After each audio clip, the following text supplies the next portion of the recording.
अक्कलकोट तालुक्यातील बबलाद येथील जिल्हा परिषद कन्नड प्राथमिक शाळेत छताचा काही भाग कोसळून 13 विद्यार्थी आणि 2 शिक्षक जखमी झाले आहेत।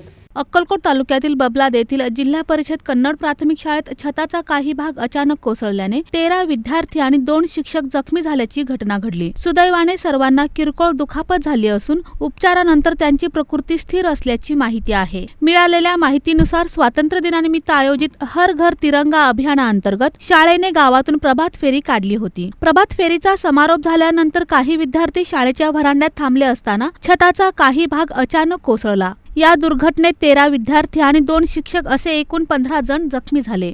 जखमी विद्यार्थ्यांपैकी 8 जणांच्या डोक्याला दुखापत झाली असून त्यांच्यावर अक्कलकोट ग्रामीण रुग्णालयात उपचार करण्यात आले। विशेष म्हणजे सुमारे 30 वर्षे जुन्या या शाळेच्या इमारतीची अवघ्या 6 महिन्यांपूर्वी दुरुस्ती करण्यात आली होती। मात्र दुरुस्तीनंतरही ही दुर्घटना घडल्याने कामाच्या गुणवत्तेबाबत प्रश्नचिन्ह उपस्थित झाले असून पालकांमध्ये भीतीचे वातावरण निर्माण झाले आहे। विद्यार्थ्यांच्या सुरक्षिततेचा मुद्दा पुन्हा एकदा ऐरणीवर आला आहे। दरम्यान घटनेची माहिती मिळताच सोलापूर जिल्हा परिषदेचे मुख्य कार्यकारी अधिकारी कुशल जैन यांनी घटनास्थळी भेट देऊन पाहणी केली। त्यांनी संबंधित अधिकाऱ्यांकडून माहिती घेत जखमी विद्यार्थ्यांच्या प्रकृतीची विचारपूस केली। मी आज सकाळीपासून अक्कलकोटमध्येच होतो।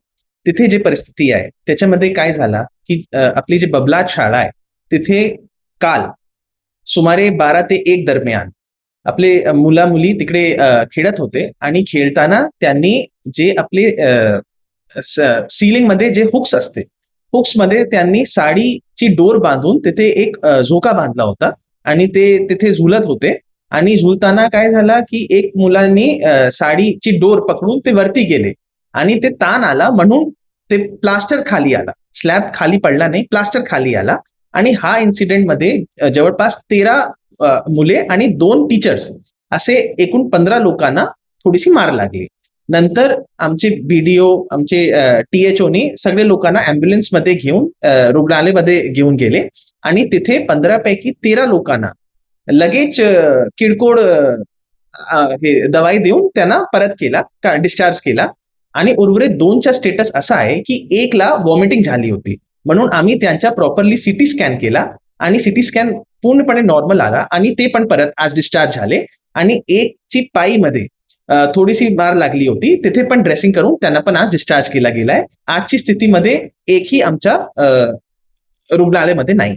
मी शाळा व्यवस्थापन समितीचे अध्यक्षना हेडमास्टरना आणि आमचे गट शिक्षण अधिकारीना शोकॉस नोटीस काढला आहे आणि 1 दिवसामध्ये त्यांचा रिस्पॉन्स येईल की ते तिथे असताना सुद्धा असा झोपा बांधण्याची परवानगी त्यांनी मुलांना कशा दिली त्याच्याबद्दल ऑलरेडी माहिती आम्ही त्यांना त्यांच्याशी बोलणार आहे। तसेच घटनेची सखोल चौकशी करून आवश्यक ती कार्यवाही करण्याचे निर्देश दिले।